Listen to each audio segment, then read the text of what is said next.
Bismillahirrahmanirrahim.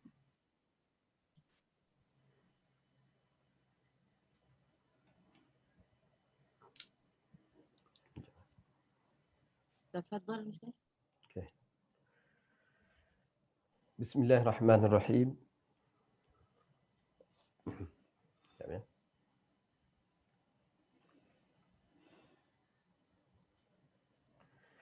Bismillahirrahmanirrahim. Assalamualaikum warahmatullahi wabarakatuh. Alhamdulillah. Wassalatu wassalamu ala Rasulillah Sayyidina wa Maulana Muhammadin wa ala alihi wa sahbihi wa mawalah. Subhanaka la ilma lana illa ma 'allamtana innaka antal alimul hakim wa la hawla wa la quwwata illa billahil aliyyil azim. Qala rabbi shrah li sadri wa yassir li amri wahlul 'uqdatam min lisani yafqahu qawli. Allahumma iftah 'alaina futuhal 'arifin wa faqihna fid din wa 'allimna ma jahilna wa dhakkirna ma nasina warzuqna fahman nabiyyin wa hifdhal mursalin wal malaikatil muqarrabin bi rahmatika ya arhamar rahimin. Allahumma salli ala sayyidina Muhammad salatan taj'aluna biha min ahli al-'ilm zahiran wa batinan wa tahshuruna min 'ibadika as-salihin fi dunyana wa ukhrana wa ala alihi wa sahbihi wa barik wa sallim. Fa amma ba'd. Yang dimuliakan grup ataupun Arhish Center, ada Tin Haiza, semua kaki tangan ataupun kru-kru ataupun semualah yang terlibat secara langsung untuk menjayakan program kita panggil ibadah, perbicaraan ibadah khususnya tentang taharah, tentang ibadah pembersihan sudut zahir kita melalui wudu, yang telah menjayakan program ini, yang mereka bertukus-lumus menjayakan projek ataupun program ini. Dan tidak lupa juga kepada semua peserta-peserta yang mungkin hari ini ada yang mula sibuk dengan tugasan masing-masing, dan difaham juga pada 1 Jun begitu hingga 16 ke begitu akan di lockdown secara keseluruhannya, sepenuhnya. Jadi kita pun tak boleh nak bergerak ke mana-mana lah, tak ada kebebasan lagi kerana nak mengawal pandemik COVID-19 yang sekarang ini mencecah hampir 8,000. Jadi terima kasih kepada semua tuan-tuan dan puan-puan semualah, kepada yang terlibat secara langsung dan yang melibatkan diri secara langsung melalui Zoom live ataupun melalui Arhish Center untuk kelas kita pada pagi ini. Seperti biasalah, kelas yang telah kita war-warkan sebelum ini, bicaranya tentang perkara asas pokoknya, iaitu bicara wudu. Wudu ni macam-macam kaedahnya. Ada yang wudu menggunakan air, itu yang utama kita nak bicarakan. Kemudian tayamum dan sebagainya. Kemudian solat, bagaimana solat yang sempurna, bagaimana solat orang-orang musafir, bagaimana solat di atas kapal terbang, solat ketika sakit, solat di hospital dan sebagainya. Benda itu akan datang, insya-Allah kita akan bicarakan secara live beginilah. Dan seterusnya kalau sempat lagi kita akan sambung juga bicara-bicara tentang bacaan-bacaan tartil di dalam sembahyang. Setelah kita wudu, setelah kita solat, tentu ada keterkaitannya dengan bacaan. Ya, jadi ketiga-tiga itu adalah tajuk yang besar, merupakan satu perbicaraan yang besar dan panjang. Namun kita sekarang masih berada dalam posisi iaitu bicara tentang wudu. Ya, minggu lepas kita telah cerita tentang ringkas ataupun pengenalan ringkas berkenaan tentang wudu secara umum. Ramai yang menanti, ramai yang menunggu, ramai yang bertanya-tanya bila nak mula, bila nak menjawab, bila soalan-soalan bertubi-tubi sampai ada yang sampai ke tangan saya 40 soalan lebih ya, tentang soalan-soalan tentang bagaimana wuduk, kena baca bismillah ke. Ada yang bertanya kalau wuduk tak niat sah ke. Ada yang bertanya kalau wudukkan suami sedangkan mereka berdua sedang sakit dan sebagainya. Begitu juga bagaimana soalan-soalan macam-macam lah. Ada yang tanya kalau kita nak wuduk itu nak mula daripada mana, bismillah tu sunat ke, basuh telinga wajib dan sebagainya. Jadi kita terus kepada menjawab soalan. Saya pilih soalan. Jadi biar semua tahu. So, yang pertama ni soalan daripada Cik Syarul dan juga Puan Rashidah. Macam mana kita nak baca bismillah ataupun niat tu? Adakah kena baca, bercakap, mengeluarkan suara, niat tu dalam hati ataupun setakat niat dalam hati, tak payah buka mulut? Artinya baca niat. Okey. Terima kasih kepada Cik Syarul sedang bertanya melalui soalan yang telah diajukan. Sebenarnya jawapan kepada soalan tadi, bismillah sama ada kita lupa ataupun kita ingat, maka bismillah boleh dibaca, sunat dibaca di awal. Di awal kita mula-mula wuduk tu.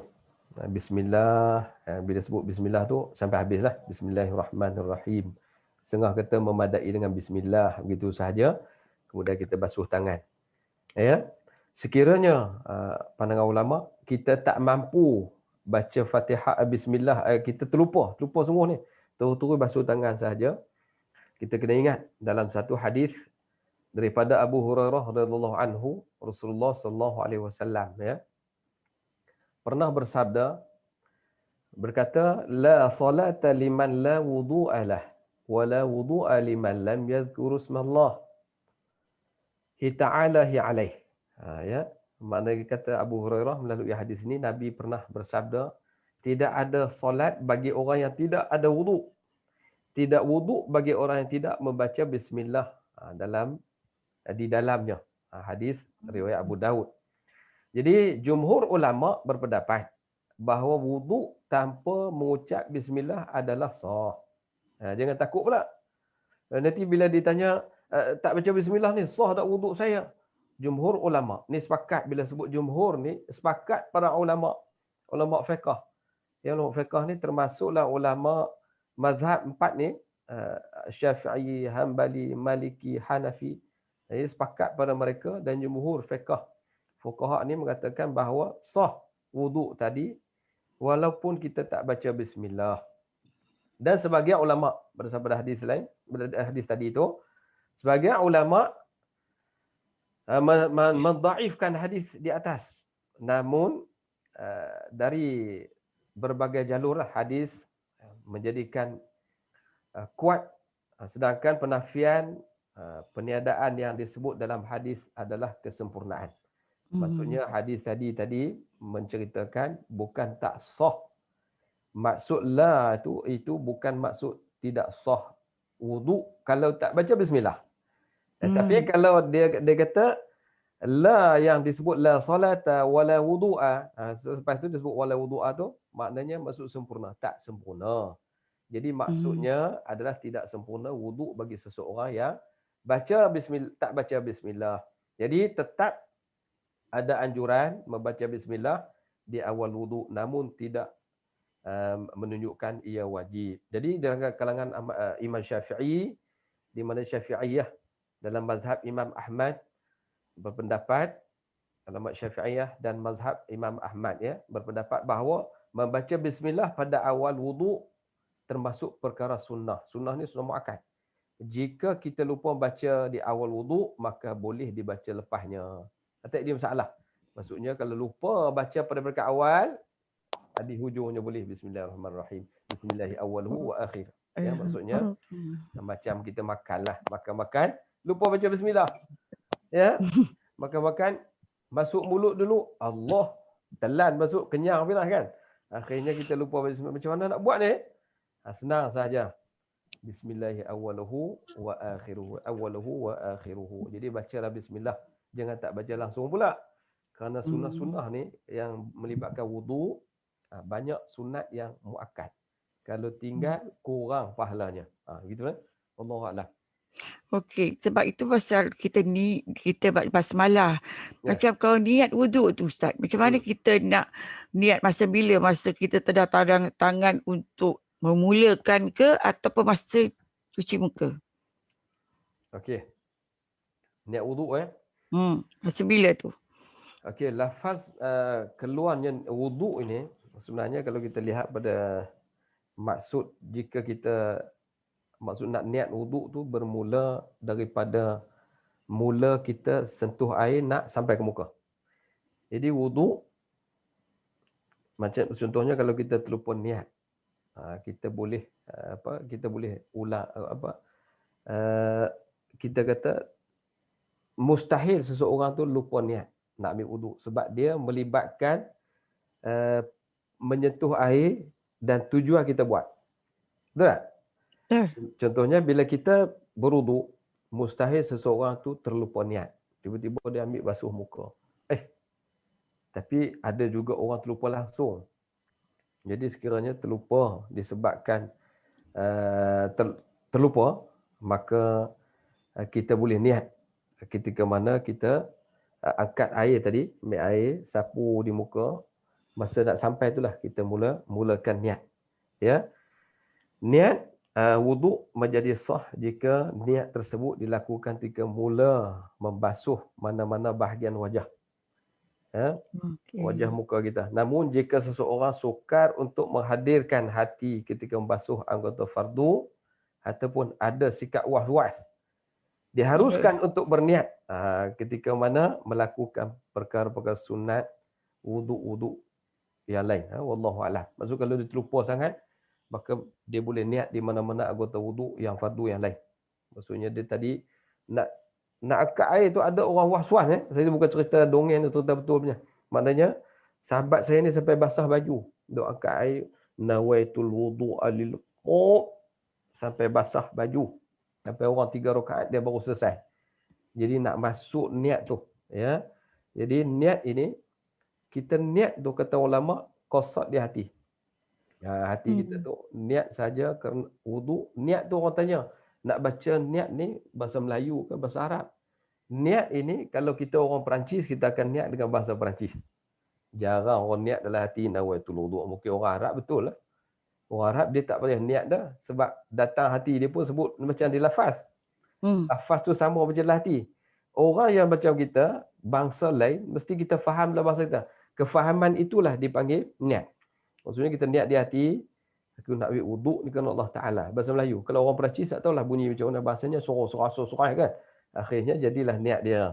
Jadi barulah lafaz niat itu mengqasad ta'rad, menjelaskan tujuan apa kita nak buat, menerangkan balik. Jadi mulanya daripada kita mengangkat air tu nak sampai ke muka, itulah dikatakan niat. Jadi setengah-setengah pandangan ulama, niat itu mudah saja, tak perlu dijelaskan dengan lafaz dan sebagainya. Wallahu a'lam, silakan. Okey, faham. Menarik tu Ustaz. Sebab kalau tidak kita terbaca macam dengan tengah basuh muka, lepas tu kita baca lagi, air pun masuk mulut juga kan? Ya. Jadi soalan sama juga yang lebih kurang. Kalau ada yang ada juga para sahabat yang rumah kita ni kecil, artinya ada bilik air dekat dengan toilet bowl. So kalau terperciklah air tu ke tempat toilet tu terpercik dekat badan kita ke macam mana? Macam mana tu Ustaz? Untuk kita ambil wuduk. Ya, masa wuduk tu dia berdekatan dengan toilet bowl. Artinya kita toilet sekarang semua satu tempat, bukan asing-asing. Sekarang toilet dia kalau satu besin, lagi satu toilet bowl. Jadi kalau masa kita nak mengangkat tempat shower tu, air tu akan kat situ lah. Ya. Bila ada mangkuk tandas tu, boleh ke berdekatan dengan mangkuk tandas tu? Ataupun macam mana? Ataupun kita dirus ke saja? Okey. soalan tu cantik sebab situasi ataupun senario yang berlaku pada hari ini di mana rumah kita pada masa kini rata-ratanya mempunyai kemudahan tandas dan bilik air. Sebab itulah kita kata kalau orang-orang dulu rumah dia lagi bersih, syaitan payah nak masuk, syaitan sakit hati. Sebab apa? Rumah dulu tandasnya di luar. Sekarang rumah kita trend sekarang lah. Kita pun nak beli rumah tu ada berapa bilik dan berapa bilik air. Itu persoalan pertanyaan bila kita nak beli rumah. Jadi pada hari ini kemudahan tu ada dalam rumah. Jadi bila kemudahan ada dalam rumah, syaitan pun mudah masuk dalam rumah kita. Ya. Ya, bila syaitan mudah masuk dalam rumah kita tu melalui tadilah persediaan tandas. Kita sediakan tandas. Cuma kekeliruan berlaku bila kemudahan pada hari ini kadang-kadang rumah yang dibina itu mungkin kos tak berapa mahal, dia gabung sekali. Dia gabung sekali di antara tempat solat dengan tempat kita mandi dengan tempat buang najis. Dia gabung sekali. Betul kan? Jadi gabungan itu menyebabkan kita rasa boleh atau tidak kita mengambil wuduk dalam tandas, sah atau tidak, sekaligus takut bimbang-bimbang kita ambil ni sebelah tandas saja, sah atau tidak. Jadi kita takut. Sebab apa? Suasana tandas dalam bilik air itu sekali. Lainlah kalau kita pergi hotel-hotel mahal kan. Kita pergi contohnya Mandarin Hotel, kita tengok 5 bintang, 7 bintang. Hotel tu dia buat siap tempat mandi sini, tandas sebelah sini. Jadi kalau kita ambil tu yakin je. Tapi sekarang rumah yang sempit, tandas gabung sekali. Boleh dekat kita ambil wuduk di dalam tandas ataupun sah atau tidak. Sebagian ulama cenderung menjadikan dalil hadis daripada Aisyah radhiyallahu anha yang mana Nabi Muhammad sallallahu alaihi wasallam mandi junub dan berwuduk di tempat yang sama, iaitu di dalam bilik air seperti mana yang dinyatakan dalam riwayat Al-Bukhari. Namun ia berserta syarat, iaitu yakin tiada najis yang percik ataupun mercik dari tempat qada hajat ataupun terkena badan. Maksudnya setengah waktu kita angkat wuduk tu, kita yakin kita basuh wuduk tu, waktu kita angkat basuh mula pada sunat, bismillah semua tu, itu pun orang tanya bolehkah baca bismillah? Oleh kerana digabung sekali. Jadi ulama bahas ni. Maknanya kita yakin tempat yang kita qada hajat itu waktu kita angkat tu memang keadaan lubang tandas tadi tu, yang kata bowl tempat kita buang tu. Jadi di situ tak akan terpercik. Kerana mungkin sinki tu jauh sikit kan, kita ambil dia jauh. Kita niat kita ambil walaupun dalam situasi yang sama, kita niat kita ambil di tempat wuduk, bukan ambil di dalam tandas. Ketika itulah. Kemudian sebagian ulama pula berhati-hati dan mengatakan makruh ataupun memakruhkan berwuduk di dalam bilik mandi seperti mana pandangan ulama Hanafiyah dan Malikiyah. Mereka pandangan adalah memang makruh. Jadi membaca basmalah sama juga dalam tandas, adakah ada yang membenarkan seperti Imam An-Nakhai daripada Ibn Sirin dan Malik. Sementara itu Imam Atha dan Sya'bi memakruhkan kerana Nabi Muhammad SAW tidak menjawab ketika sahabat radhiyallahu anhum memberi salam seperti mana diriwayatkan dalam hadis sahih Muslim. Dan sebagian ulama yang lebih cenderung mengatakan basmalah hanya dibaca di dalam hati tanpa kita melafazkan ketika mengambil wuduk di dalam tandas. Jadi ihtiyat, berjaga-jaga. Maksudnya dalam hal ini ada mengatakan makruh. Jadi jalan berjaga-jaga, kita baca di dalam hati lah. Seolah-olah orang yang mengulang Quran, mereka bukan tak mengulang. Waktu dalam tandas pun boleh. Mereka nak mengulang, tapi mereka mengulang di dalam hati. Jangan menyebut dalam tandas. Okey, faham. Tapi artinya kalau macam orang tu dah tiba-tiba ada penyakit lah, artinya dia tak lawas dia punya kencing. Lepas tu baru lepas pergi toilet basuh ambil wuduk terbatal pula, terkentut. Jadi tu macam mana pendapat Ustaz dalam hal ni? Bagi orang yang kencing tak lawas ni, artinya macam sekejap-kejap dia ada penyakit yang sekejap dia terbatuk pun kencing. Terbatuk sedikit. Ada certain orang ada penyakit macam itu, Ustaz. Okey, maksudnya sul baul lah tu. Ya, Orang maybe. orang yang apa? Kencing tak lawas. Ya. Okey, Adakah dia panggil orang tu tak uzur ke, Ustaz? maksudnya orang yang kencing tak Kalau lawas. orang yang kencing tak lawas Ya? ataupun perempuan yang keluar darah ni macam ni kan, artinya adakah golongan yang uzur ni? Tapi kalau bagi lelaki, bila dia ada macam, dia kena bersihkan dia punya kemaluan dia juga. Ya. Tetapi masa selepas ambil wuduk, Ya. terkencing sekali. Macam mana tu, Ustaz? Kita nak Jadi kaedahnya bagi orang-orang yang apa sul baul tadilah. Maksudnya kencing tak lawas.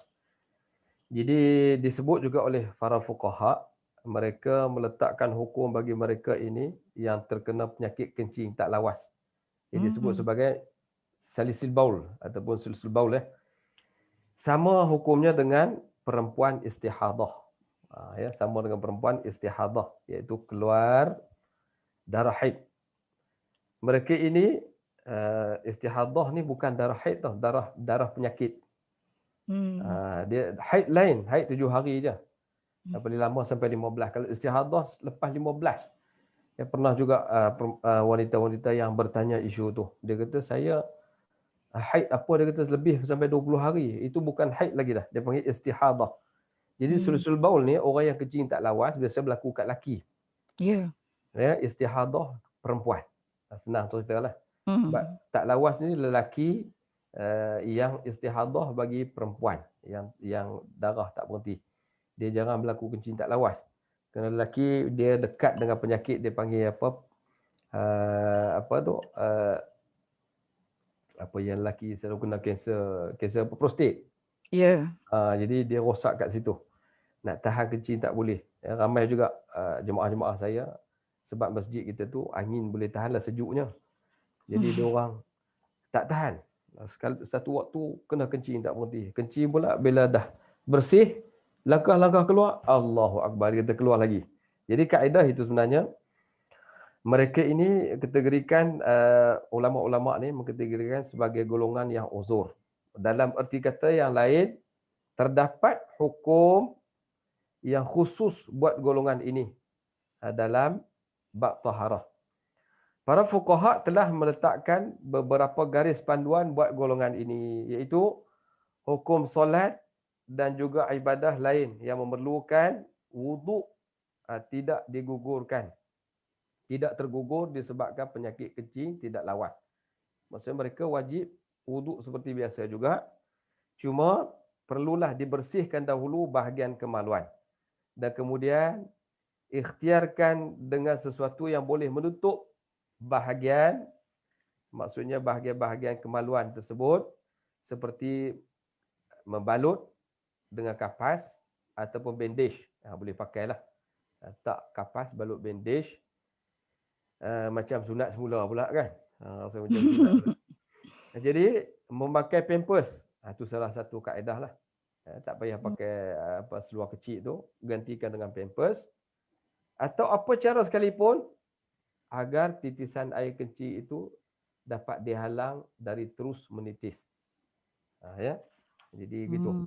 Jadi bagi wuduk, mereka pula perlulah segera wuduk setelah berhati-hati dengan merasakan tidak lagi air kencing itu menitis, selepas ianya dibalut ataupun ditutup dan wuduk tersebut. Perlulah diambil selepas balut tadi, barulah diambil semula. Maka wajib berwuduk bagi setiap solat fardu, dan wuduk tersebut boleh digunakan untuk beberapa solat sunat selepas fardu itu sahaja. Perlu ingatlah. Begitu juga wajib segera menunaikan solat selepas wuduk untuk mengurangkan hadas. Namun tidak memudaratkan solat jika dilewatkan solat tersebut disebabkan oleh maslahah seperti mendengar azan dan iqamah, menunggu jemaah yang lain bagi yang solat berjemaah, mencari kiblat, menuju ke masjid dan sebagainya lah. Jadi bagi mereka ini kena cepat-cepat, ataupun ketika imam katalah dia selalu keluar sungguh ni, maksudnya dia tunggu imam nak qomat, dia pun balut terus pakai pampers dan sebagainya, waktu itulah baru dia pergi solat.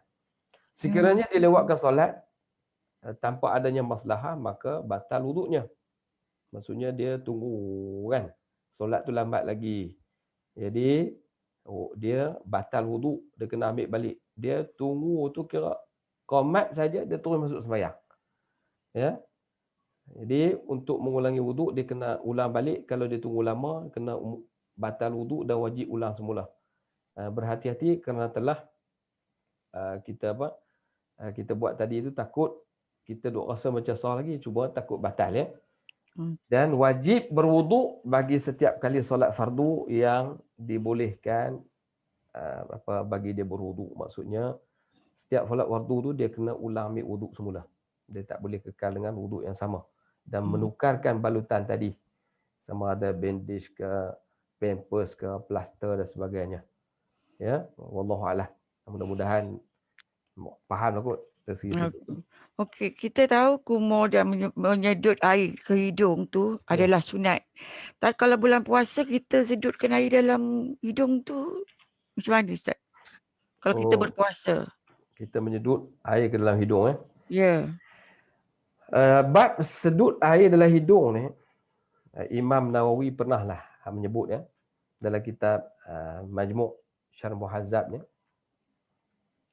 Dia kata apa? Imam Syafi'i disebut oleh Imam Syafi'i, al-mubalaghatu fil madmadah ay ya'khudha al-ma' bi syafatayhi fayudiruhu fi famihi thumma yamujjahu, wa fil istinshaq ay ya'khudha al-ma' bi anfihi wa yajdibahu bi nafsihi thumma yanthar wa la yazidu ala dhalik. Jadi kata Imam Syafi'i melalui syarah Muhadzab ni, Imam Nawawi cerita balik daripada Imam Syafi'i, iaitu berlebihan, maksudnya mubalaghah ni berlebihan semasa berkumur ialah dengan mengambil air dengan kedua-dua bibir mulut ni, lalu memusi-musi yang dia berkumur-kumur lah air di dalam mulutnya, kemudian meludah dan memasukkan air dalam hidung dan mengambil air pula masuk dalam hidung, menarik dan dibuang, sedut, buang, hembus buang kan, dan tidak ditambah lebih daripada itu. Maksudnya disebutlah oleh Imam Nawawi melalui syarah kitab Muhadzab dia. Jadi hukum bagi orang-orang yang berkumur ketika mana wuduk, ataupun orang yang masuk air dalam hidung ketika mana wuduk, sebenarnya adalah sunat. Ya, sunat. Bila sunat berarti sunat itu muakkad. Kalau kita tak buat, macam kita panggil tak sempurna wuduk kita. Sebab Nabi buat. Sebab hikmah bagi orang-orang yang menyuci hidung berkumur ni sebenarnya, kalau orang-orang, kalau kita lihat dari segi hukum fiqh zahiri ni, ataupun ulama-ulama sains dengan fiqh, mereka bahas bahawa menyuci hidung tu, menyedut hidung masuk air ke dalam hidung tu sebenarnya salah satu merawat sebenarnya. Antaranya penyakit seperti polip. Polip yang ada dalam hidung kan. Penyakit seperti mana kalau kita kata kuman-kuman seperti musim sekarang ni, kalau kuman yang melibatkan corona dan sebagainya, bila kita angkat wuduk, kita sedut masuk ke dalam tu. Jadi sedut tu bukan setakat di muka ni saja, muka hidung, masuk dalam hidung yang tidak melepasi tulang ni. Sedut tu sampai kita rasa pedih, sebagaimana kita kena swab test tu. Pernah kena swab test? Swab test tu rasa pedihnya begitu. Dia masuk air dalam hidung tu rasa pedih, kadang-kadang keluar balik ke dalam mulut sebelah belakang. Maksud kita sedut. Nabi bukan suruh cuci begitu je, sedut. Masuk mulut dan sedut masuk sekali. Jadi sebenarnya hikmahnya banyak, menyucikan dan katanya menghilangkan virus-virus kuman-kuman yang ada di bahagian dalam hidung itu. Cuma di sini, itu amalan sunat yang Nabi sendiri beramal. Sebab tu dikaitkan dengan kata Imam Syafi'i tadi tu. Kemudian orang-orang yang berpuasa, bagaimana pula kalau mereka nak menyedut air tadi? Ya. Jadi pastikan tidak melepasi rongga tulang. Sebab itu pandangan ulama dalam hal ini setengah-setengah orang bulan puasa tak boleh korek hidung. Korek hidung tu kita faham korek hidung sekat mana. Setengah-setengah pandangan ulama yang secara zahiri ni mereka mengatakan tak apa. Ya. Maksudnya hidung ni selepas takuk tulang ni ke dalam baru dikira lubang hidung. Kalau setakat sini umpama mulut. Ya. Umpama mulut, rongga mulut sebab belum lagi tangan kita boleh sampai. Yang tak boleh sampai ke dalam. Begitu juga telinga. Selagi mana tangan tak boleh sampai tu kita kira masih luar. Kalau tangan dah boleh sampai ke dalam tu peliklah. Tangan tu lidi ke apa. Ya, jadi dia sedut sampai ke sini. Kalau bulan puasa sekadar basuh di rongga-rongga yang luar tu sahaja. Jangan melebihi takut tulang tu, kerana takut air yang masuk ke dalam itu dikira dah menyebabkan sampai ke perut, ke otak dan sebagainya. Menjadikan batal ya. Itu tidak boleh bagi orang yang tu. Baik, kita faham. Jadi kan kalau artinya masih lagi buat wuduk, kita macam kita suka ringkas Ustaz. Artinya masa mandi terus kita nak wuduk.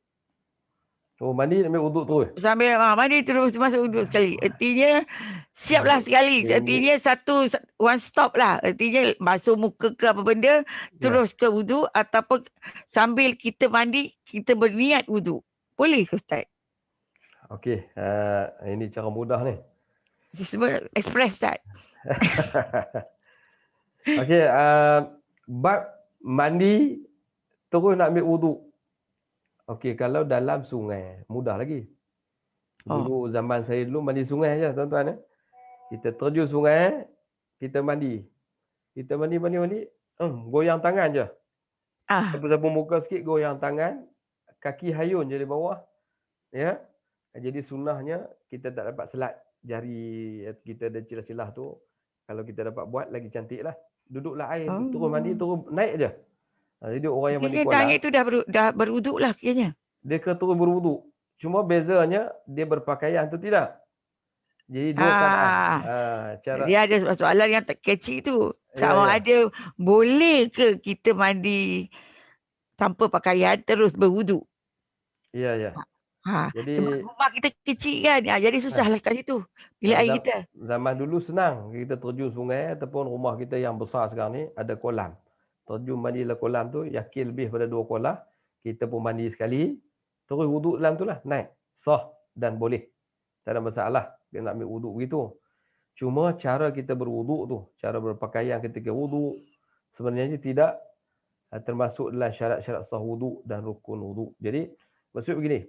2 keadaan. Mandi dalam keadaan berpakaian ataupun menutup ataupun tutup separuh. Maksudnya bahagian yang sentuh batal wuduk. Contohnya bagi lelaki lah. Macam perempuan. Lelaki dengan perempuan sama. Bahagian yang kita kata wajib bila kita sentuh batal wuduk, maka kita tutuplah waktu mandi. Jadi ulama-ulama juga mengajar melalui hadis Nabi juga, walaupun orang mendakwa kata hadis tu lemah dan lain sebagainya. Nabi kita bila kita masuk bilik air ni, sebelum kita buka baju, dan kita pun mana-mana tempat kita kerja, kita keluar, kita pergi kerja, kita balik. Masa kita balik kerja tu, nak tanggal baju tu, kita kena Bismillahilladzi la ilaha illahu. Tu ada hadis tu. Ya, Nabi sebut Bismillahilladzi la ilaha illahu. Baca ayat itu, hadis itu baca. Kerana bila kita baca ayat ini, kita seolah-olah menutup pandangan syaitan. Kita terlupa sebenarnya. Bila kita buka baju, kita pakai baju, kita baca doa. Kita baca doa. Kemudian bila kita pecah baju, kita tak baca. Kemudian kita terlupa pula. Kita rasa duduk dalam bilik, kita seorang. Dalam bilik air, kita seorang. Rupanya ada lagi mata-mata lain yang tengok. Selain daripada Allah, malaikat, ada lagi yang paling dekat yang suka mengganggu manusia. Jadi disebut jin. Jin dan syaitan ni, dia nampak aurat kita. Jadi kita tak malu kan di saat mereka melihat kita. Jadi sekarang ni kita sebenarnya kita tak kenal mereka. Kita tak kenal diri kita, sebab tu tak kenal mereka. Jadi kalau kita berasan kata kita kenal mereka, kenal diri kita, kita akan baca doa ni. Bismillahilladzi La ilaha illahu, mudah je. Kita baca ayat tu, katanya dalam hadis menunjuk syaitan-syaitan akan terdinding mata penglihatan mereka, tak nampak kita. Kita masuk dia bunyi suara je. Mana orang dia tak jumpa. Sebab kesan daripada doa itu. Artinya Jadi kalau kita doa, kita boleh mandi tanpa baju lah. maksudnya kita, itulah pandangan ulama mengatakan kalau nak tanggal baju tu, jangan tanggal semua. Sebab Oh, walaupun jin tak nampak dalam hal tadi, ya. jadi malaikat pula nampak. Malaikat Ha. nampak. Sebab tu sunnah Nabi, Nabi tak pernah buka semua aurat dia. Sebab tu Nabi kata, tutup aurat kamu ya, sehinggalah sebab di sisi kamu tu ada malaikat, di sisi kamu Ya. juga Allah lihat. Ya, jadi walaupun Allah cipta kita, jadi kita dalam keadaan disuruh kita tutup aurat, tiba-tiba kita dalam sulit kita buka, bagaikan Allah tu tak lihat. Tak kemalu begitu. Malu. Jadi membuka aurat, ya. Jadi kita adalah bilik wuduk tadilah contohnya. Maksudnya kita ambil wuduk boleh, tak ada masalah. Walaupun tak pakai baju pun sah. Sebab tak ada syarat mengatakan kita ambil wuduk mesti tutup aurat begitu, tidak. Cuma bila menutup aurat menyempurnakan segala-galanya. Wallahu a'lam. InsyaAllah. Okey. Okey, soalan ni satu ni masih lagi dekat yang wuduk tadi. Kita nak lafaz niat, ada yang tak tahu nak lafaz niat tu. Nama itu, Rafaal, apakah niat dia, Ustaz? Oh, nak lafaz niat untuk kita ambil wuduk. Okey. Ya. Saya rasa lafaz niat ni semua orang dah hafal kot. Cuma kadang-kadang kita nak ambil lafaz niat yang tepat. Betul tak? Ya. Jadi seperti mana saya bentang minggu lepas, lafaz niat sebenarnya nawaitul wudu'a lillahi ta'ala. Itu paling ringkas, paling pendek lafaz niat dia. Selain pada itu, ada lafaz niat yang agak panjang sikit. Nawaitu raf'al hadathil asghari fardan alayya lillahi ta'ala. Maksudnya sahaja aku mengangkat hadas kecil yang fardukan ke atasku kerana Allah Subhanahu Wa Taala. Itu nafas yang agak panjang. Begitu juga bagi orang-orang yang dalam keadaan haid, ya, ataupun tadi orang-orang yang berada dalam keadaan suasana kencing, sul-sul bau tadi, bagi mereka boleh nawaitu raf'al hadasi asghari li istibahati. Maksudnya bagi mengharuskan aku ini untuk mengangkat wudu, ya, untuk mengambil wudu. Ya, jadi situlah lafaz niat dia. Cuma bagi orang yang maksudnya dia nak lafaz niat itu dalam bahasa Arab, sama ada sah atau tidak kita tak sebut dalam bahasa Arab. Niat sebenarnya ialah mengingati tujuan.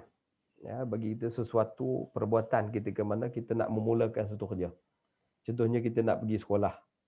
Kalau saya sebagai guru, niat saya nak mengajar lah. Ya kan? Kalau kita nak pergi masjid, ada niat. Itu yang bahaya tu. Ada setengah orang pergi nak jumpa kawan. Jadi nak jumpa kawan, tiba-tiba dia nak pergi sembahyang. Tapi ada tak di hati nak sembahyang? Ada kan? Mesti dalam hati dia kata, aku nak pergi sembahyang, betul nak jumpa kawan. Walaupun dia niat awal tu nak pergi jumpa kawan tu, lepas tu baru nak sembahyang. Jadi ada perkataan sembahyang dalam hati dia. Jadi tujuan tu telah diterjemahkan di dalam hati. Iaitu tempat niat kita ialah dalam hati. Jadi hati kita kalau pergi masjid nak jumpa kawan, lepas tu nak sembahyang. Nak pergi sembahyang baru tu jumpa kawan. Maknanya sembahyang tu dah ada. Jadi maka untuk menjadikan sesuatu ibadat itu diterima ataupun seperti ibadat solat, apa-apa jugalah kerja-kerja kita pun ibadat juga, seorang itu hendaklah menyertakan niat di dalam hati ketika mana bertakbiratul ihram, lebih lagi ketika solat ataupun ketika mana kita wuduk, maka kita kena niat. Itu penting.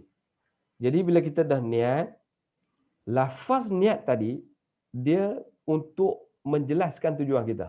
Sebab itu lafaz niat dalam bahasa Arab, usalli fardhu zuhri nawaitul wudu'a, ya, lillahi ta'ala.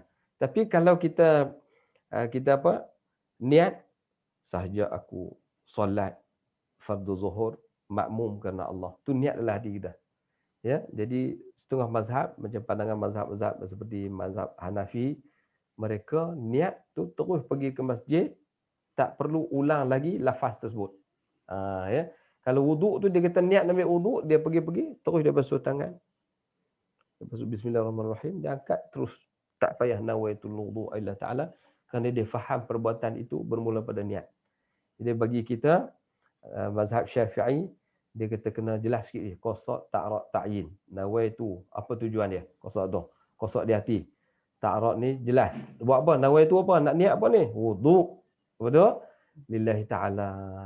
Ta'yin balik kerana Allah Ta'ala. Jadi kita angkat. Cuma lafaz itu disebut, cuma bila nak terjemahkan dalam bahasa Melayu itulah yang menjadi was-was kepada kita. Angkat nak sapu, nawaitul wuduk. Jadi ganggu. Jadi sebenarnya sah bagi orang-orang yang tak hafal lafaz niat, tapi dia niat di hati sah. Mungkinlah bagi dia nak sebut usolli berpayah, nawaitu bersusah, solat dia niat sah, tapi masih dia kena belajar sebut lafaz tadi. Ya. Okey, faham. Kena belajar juga. Tapi kalau dari segi macam air pilih tu kan Ustaz, ya. Kan kuat bunyi air tu. Adakah satu pembaziran? Macam mana kita nak kita tak nak membazirkan air. Selalunya kalau kita ke Mekah ke apa, kita pakai spray-spray. Dia sikit aja kan. Tapi yang menggunakan macam kita guna pilih air. Air macam mana tak membazirkan air untuk berwuduk tu? Air wuduk. Kalau kita ambil banyak-banyak lah. Okey. Kita buka pipe, air keluar besar. Sebenarnya dalam kaedah wuduk, Nabi dah ajar pada kita. Zaman Nabi SAW, Rasulullah SAW berwuduk menggunakan bijana ataupun dia panggil apa, macam kalau kita gayung lah kot kan, gayung macam tu. Jadi satu gayung tu cukup bagi Nabi berwuduk. Ataupun zaman dulu adakah pilih air? Orang rasa tak ada kot. Zaman Rasulullah tak ada lah. Jadi dia pakai gayung letak situ. Ya, ataupun kita ambil gayung tadi, kita tuang di tangan pun boleh. Tapi cara Rasulullah wuduk, dia celup. Tapi jangan terus kita celup. Ya, demi berjimat air lah. Sebab apa? Zaman tu nak dapat air pun susah. Dapat air susah. Jadi bila dia ada satu cebok air tu yang mutlak airnya, maknanya tak cukup 2 kolah, tetapi dia ada satu gayung tu saja. Jadi air tu mutlak bersih. Maka dituangkan dulu, siram di tangan, kemudian dia basuh, tangan dah bersih lah. Bila tangan bersih, dia niat tangan ini sebagai gayung.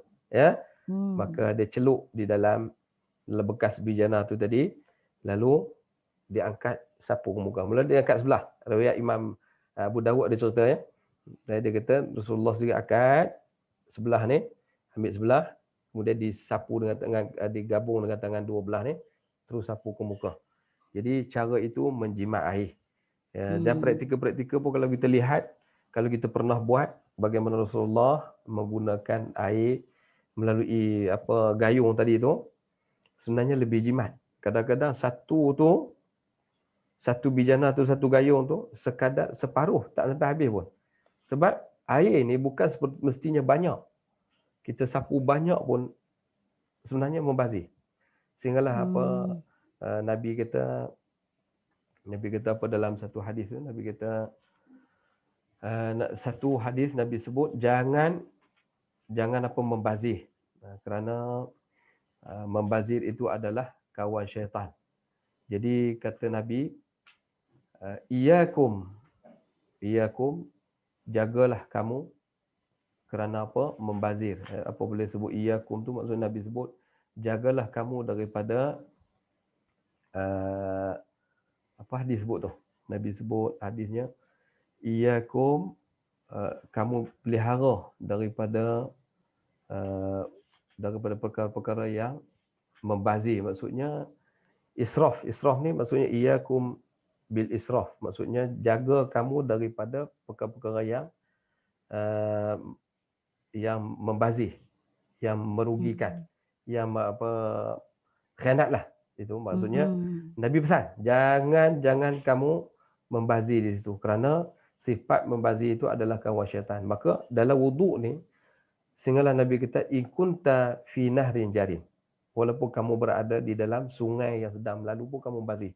Kita seronok celup air bagi puas ya. Benarnya itu kepuasan nafsu saja. Yang sempurna Oh, Nabi ajar ni sikit, tapi bagi kena rata, bagi lengkap lah kawasan-kawasan yang kita nak tu. Ya, nanti Ustaz boleh buat punya demo nanti lah kan. kita demo nanti insya-Allah.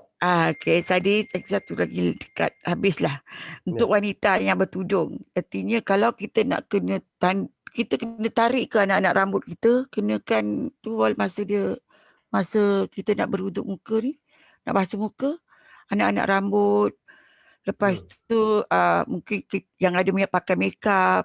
Ya. Macam mana tu Ustaz? Kita Okey. ni kena buang lah semuanya.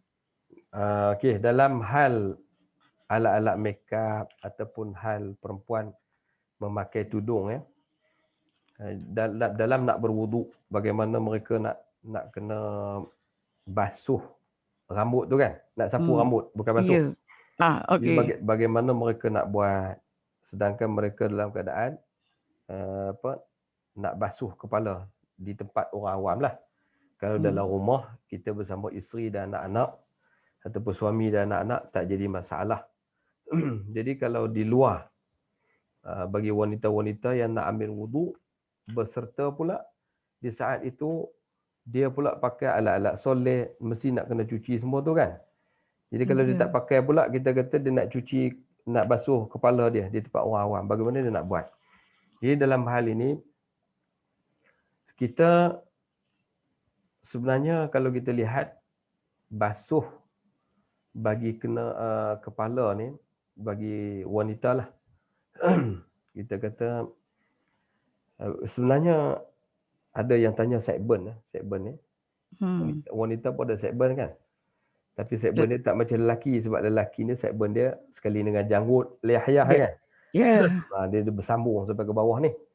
Jadi anggota wuduk kita ni lebih kurang sejengkal je ni, daripada dagu sampai ke lebih kurang lah. Allah buat tu cantik dah. Kecuali orang yang rambut tak apa banyak, dia sampai ke belakang ni rambut dia. Maksudnya di sini dia tak ada rambut sampai belakang. Tu lebih pada sejengkal lah. Mungkin 2 jengkal.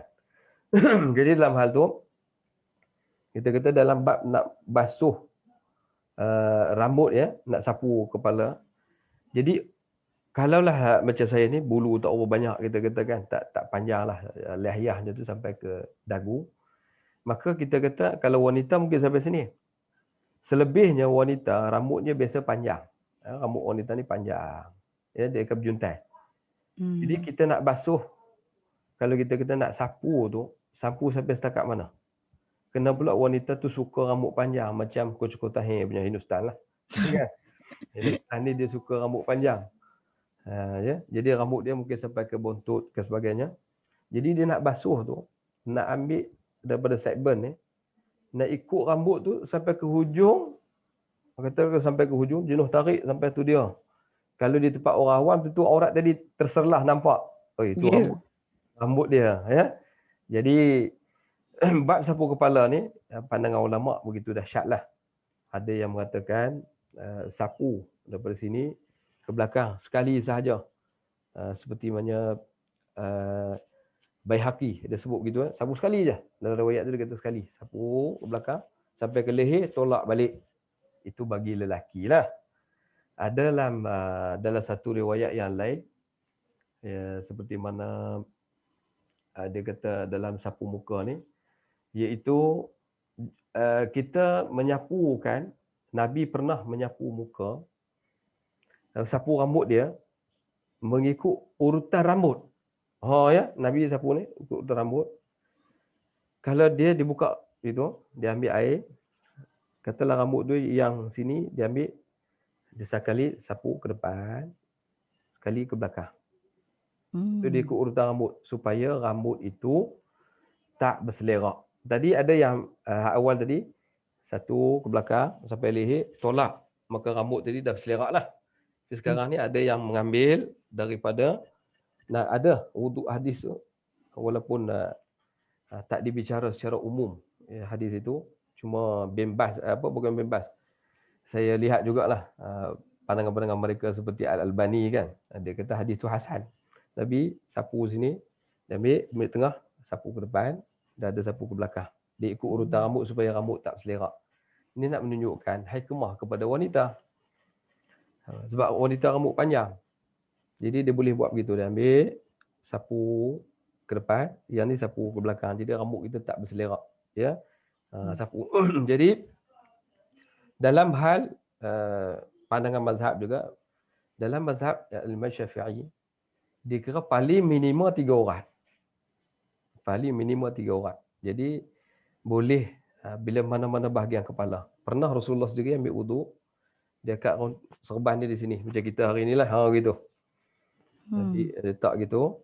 Kemudian Nabi sendiri ambil wuduk, dia pernah sapu sini je. Maknanya di sini baki rambut ada ke dalam lagi kan? Ada dalam, dia di sini. Dia sapu, dia terus atas serban. Sapu di sini terus atas serban. Mana pernah Nabi buat begitu.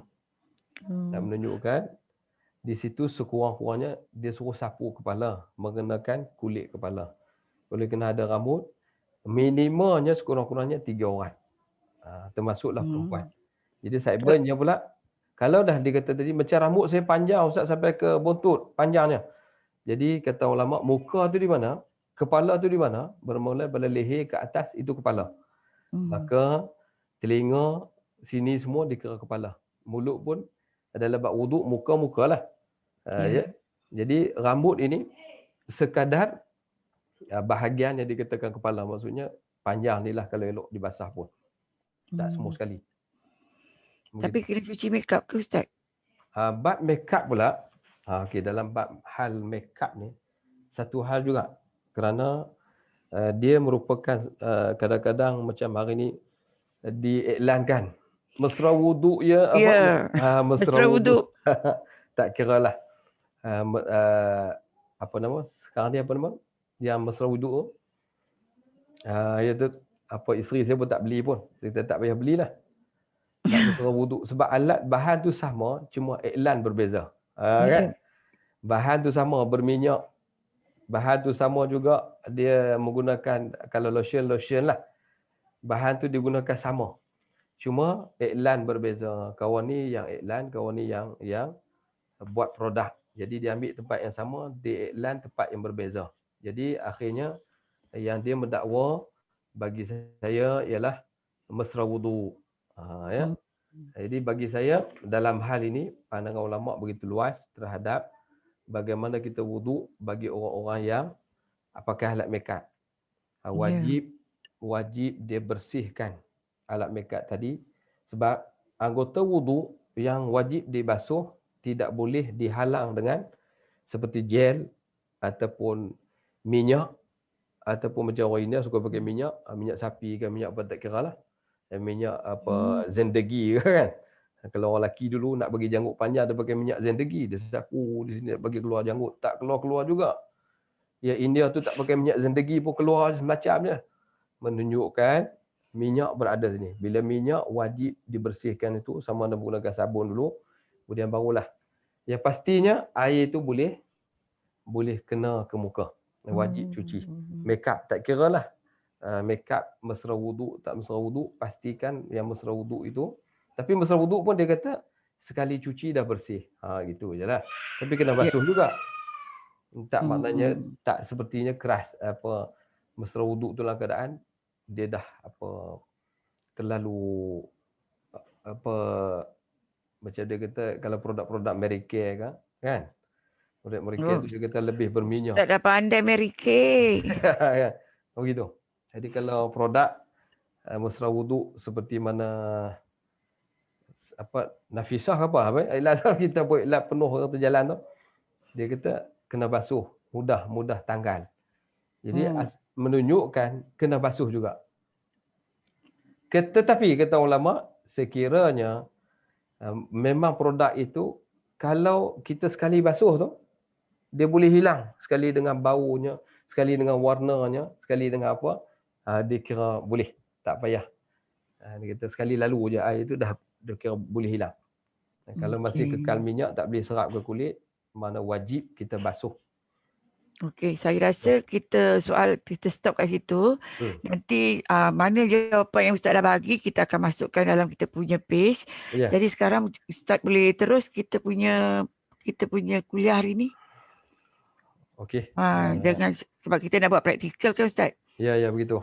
Hmm. Patutnya praktikal lah. Okey, Hmm. kita boleh terus Ya. Okey, terima kasih kepada Kak Linda Yes. yang telah tolong. Sebenarnya soalan-soalan itu saya rasa macam soalan yang telah ditanya oleh peserta-peserta kita minggu lepas. Ya. Minggu ni saya ingat mungkin mereka dah sibuk tak dapat hadir bersama kita. Tinggallah beberapa orang pada minggu ni, tak apa.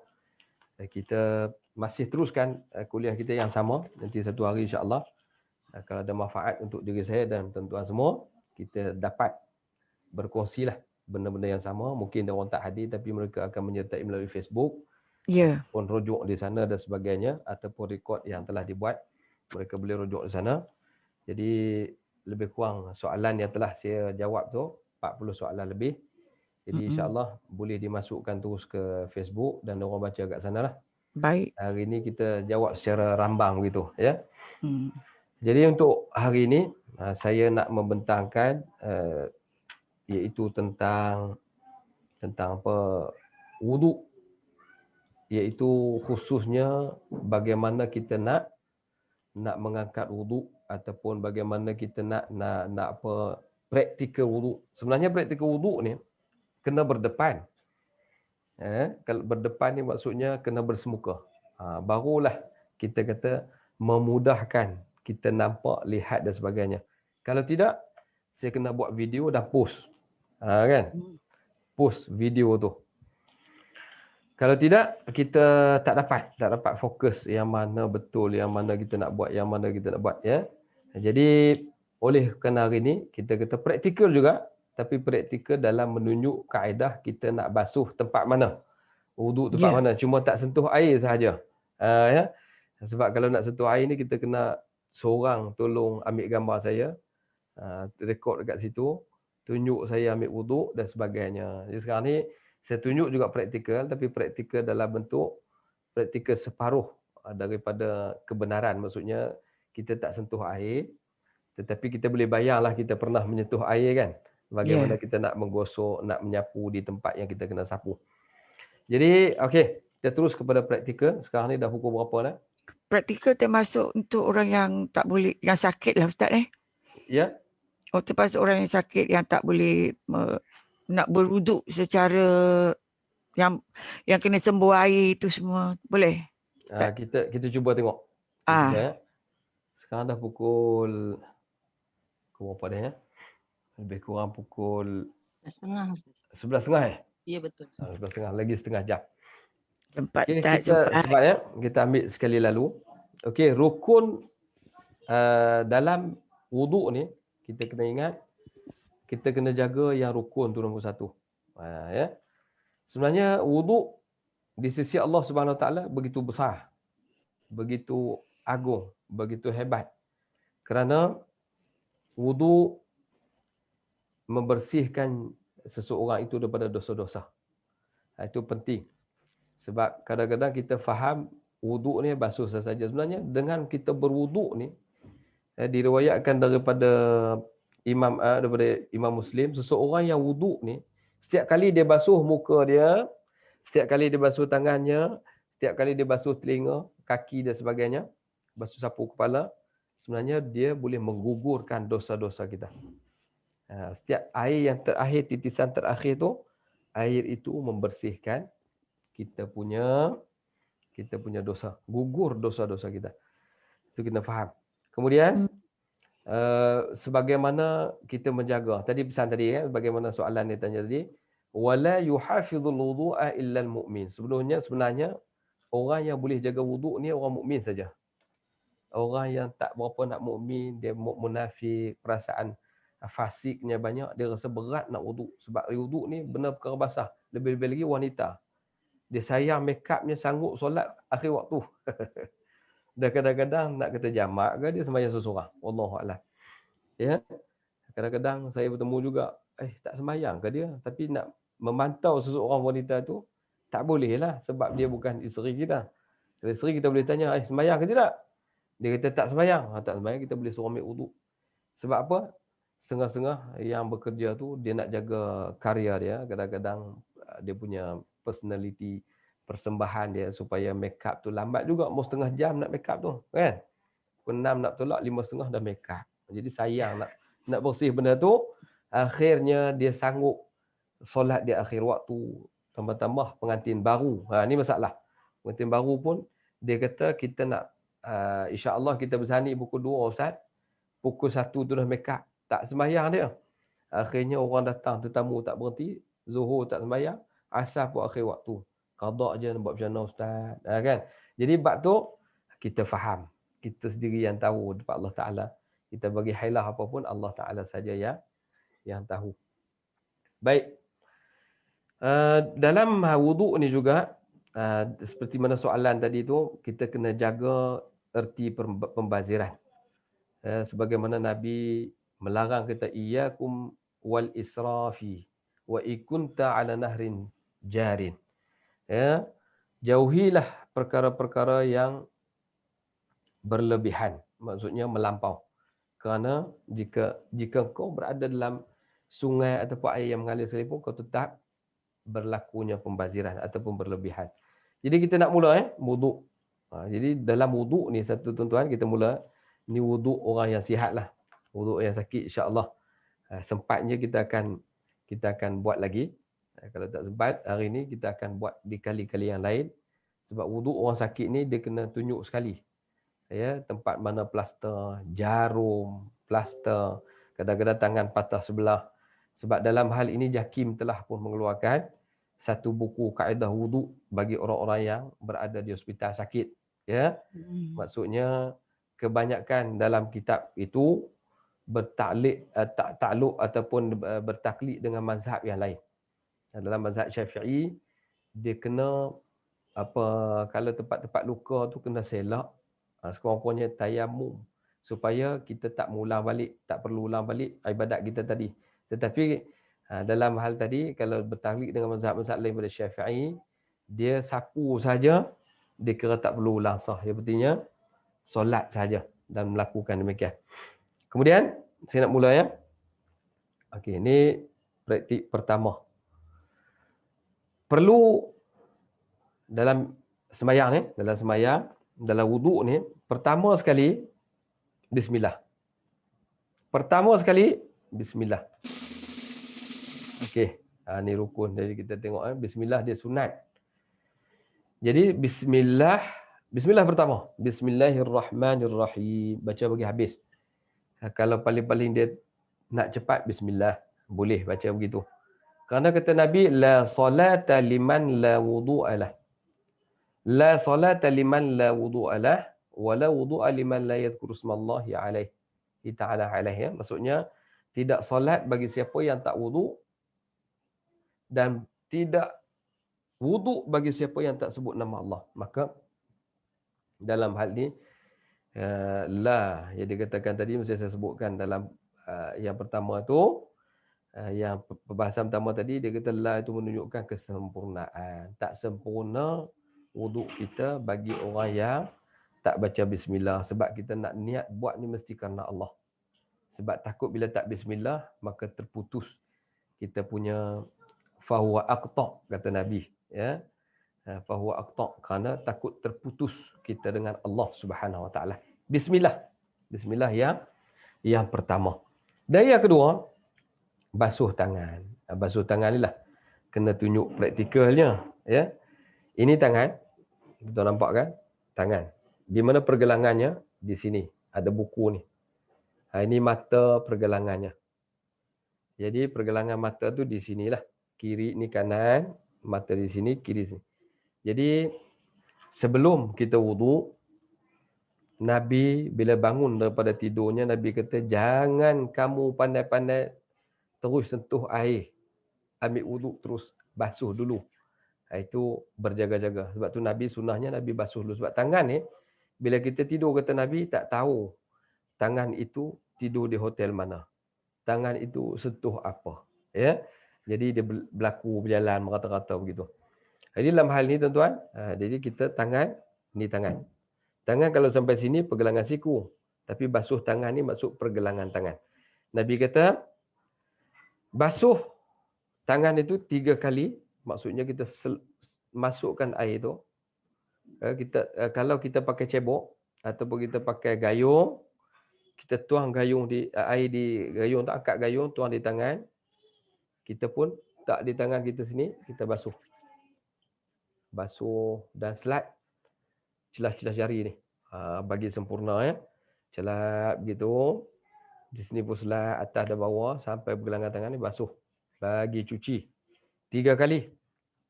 Kali pertama sebab tu kan. Jangan celup lagi dalam gayung tu. Tuang lagi buat kali kedua. Tuang lagi buat kali ketiga. Kita pun selesai dah cuci-cuci semua. Kuku. Kuku mestilah dipendekkan. Jadi setengah-setengah wanita suka kuku panjang. Tak tahu dia nak buat apa. Ya, parti juga kadang-kadang lelaki pun suka kuku panjang. Tak tahu dia nak buat kuku nak buat apa. Ya, nak cucuk ke, nak korek, nak apa basuh buah ke, nak cuci buah ke, wallahualam. Tapi jagalah kuku panjang ni, takut-takut jadi amalan syaitan. Pernah diceritakan bahawa orang-orang yang kuku panjang ni syaitan menumpang di celah-celah kukunya.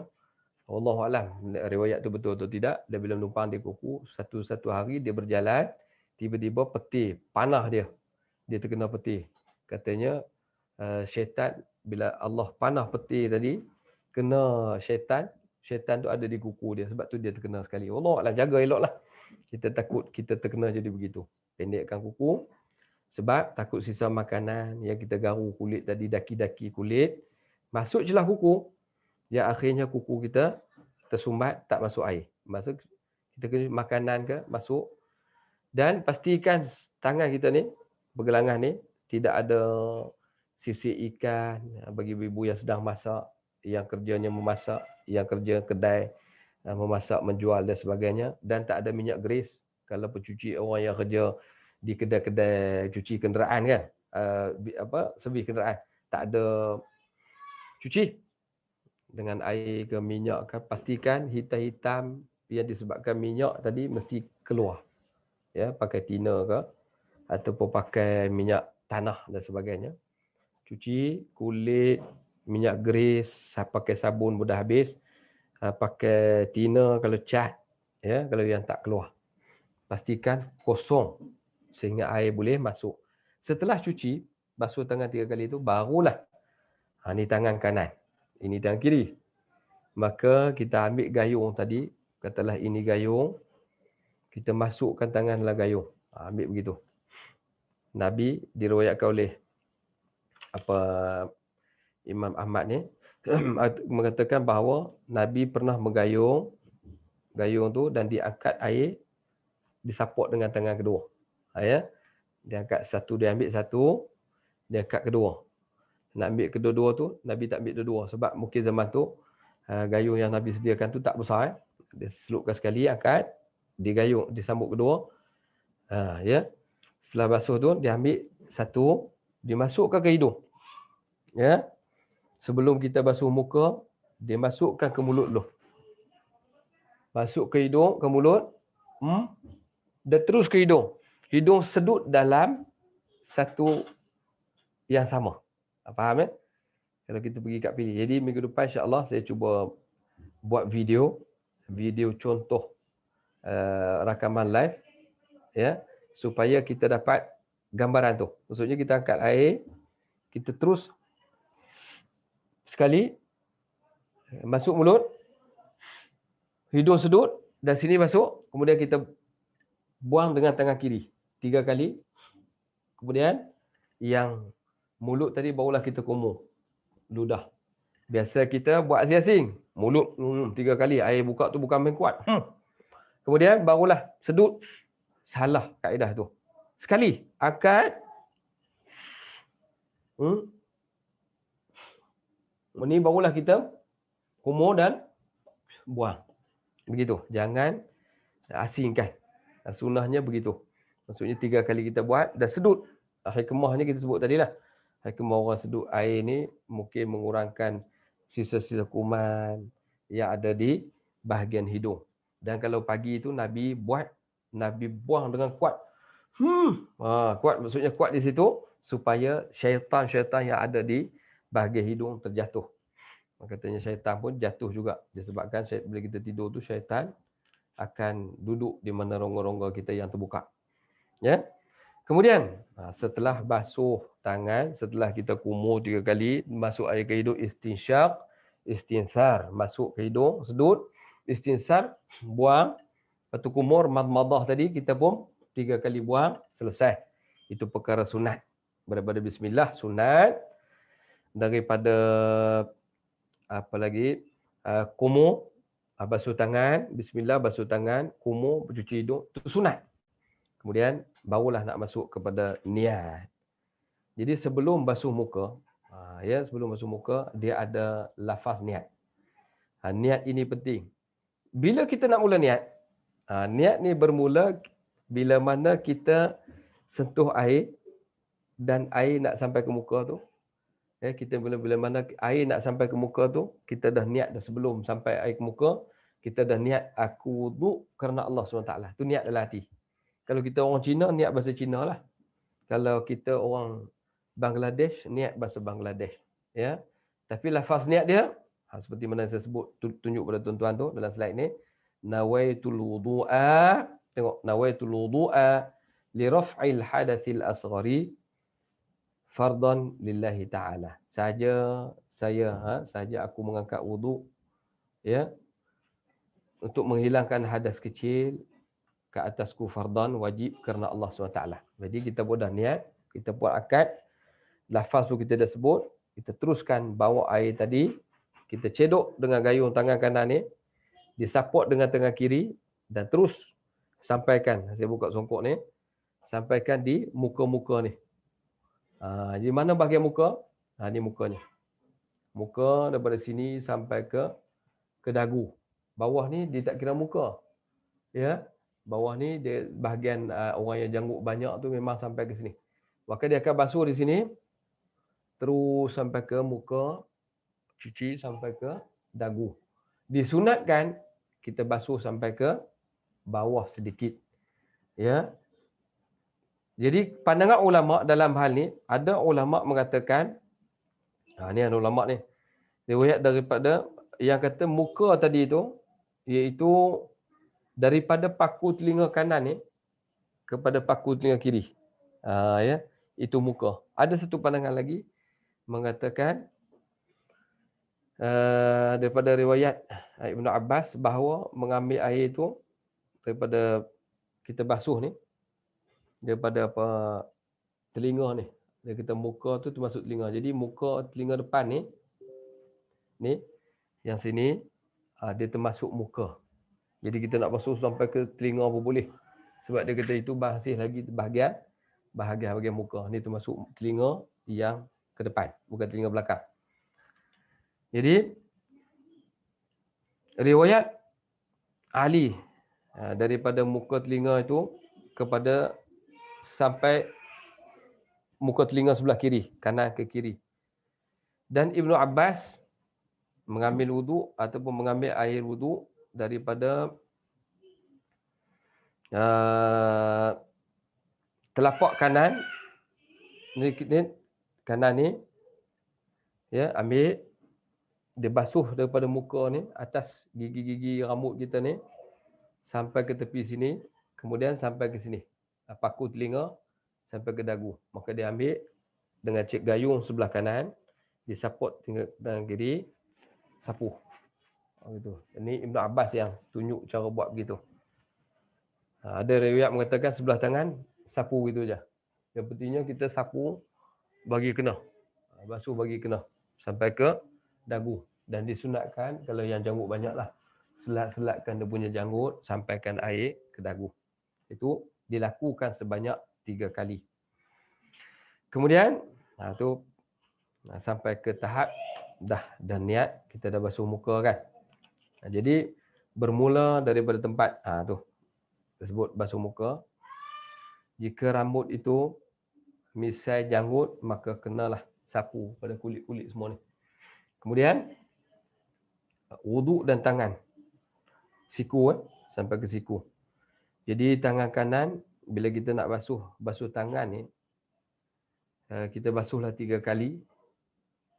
Di mana kita ambil air dalam katalah ini gayung kan, kita ambil gayung, cedok, kita sapu dan gosok dia sampai ke pergelangan tangan.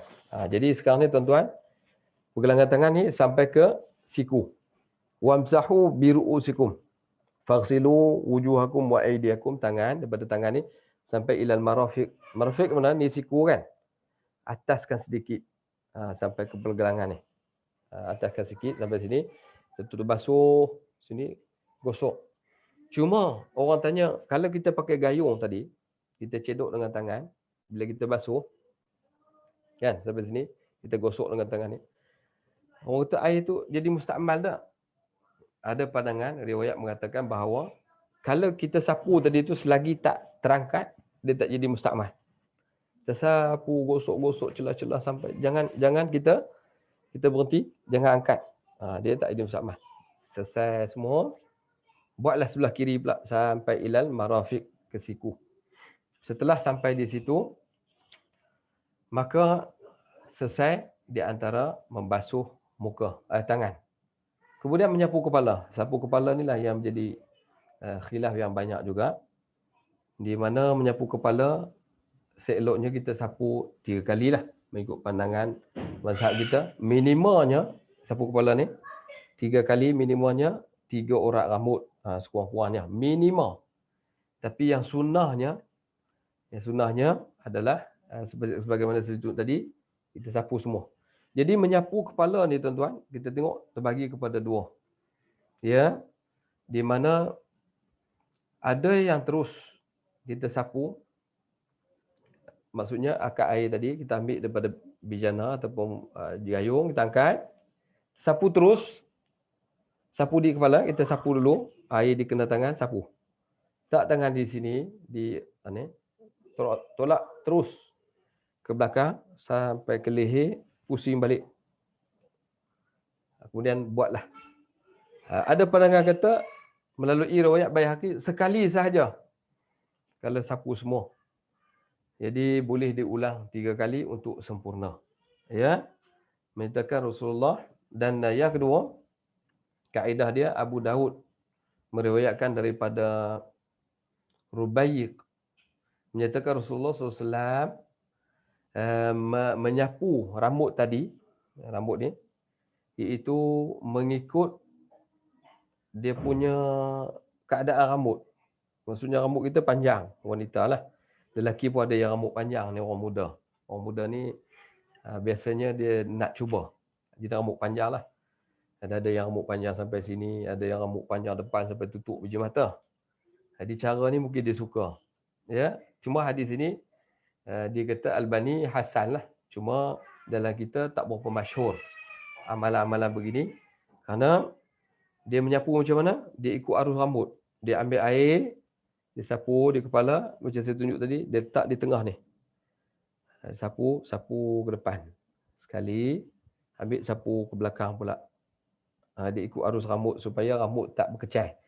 Jadi kalau yang tadi, yang kita buat sapu belakang, tolak ke depan tu, dia ikut rambut berkecai. Kalau orang muda dia tak nak. Sebab apa?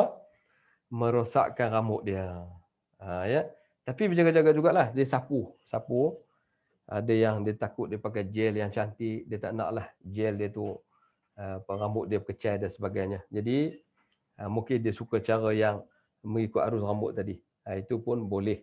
Paling minima cara membasuh kepala ni, sapu kepala ialah dengan kita mengambil air tadi, sapukan 3 urat. Ya. 3 urat minima. Yang paling peliknya, saya pergi ke Mekah, ada wanita siap dia celup tangan ni, dia gosok dalam tu je. Kan? Adakah sah atau tidak? Kalau dia yakin sapu tadi terkena betul kepada rambut dan kulit kepalanya, dan rambut yang panjang itu, kita kata rambut dia panjang, tak perlu sampai ke ekor rambut. Memadai kita kata sapu di sini.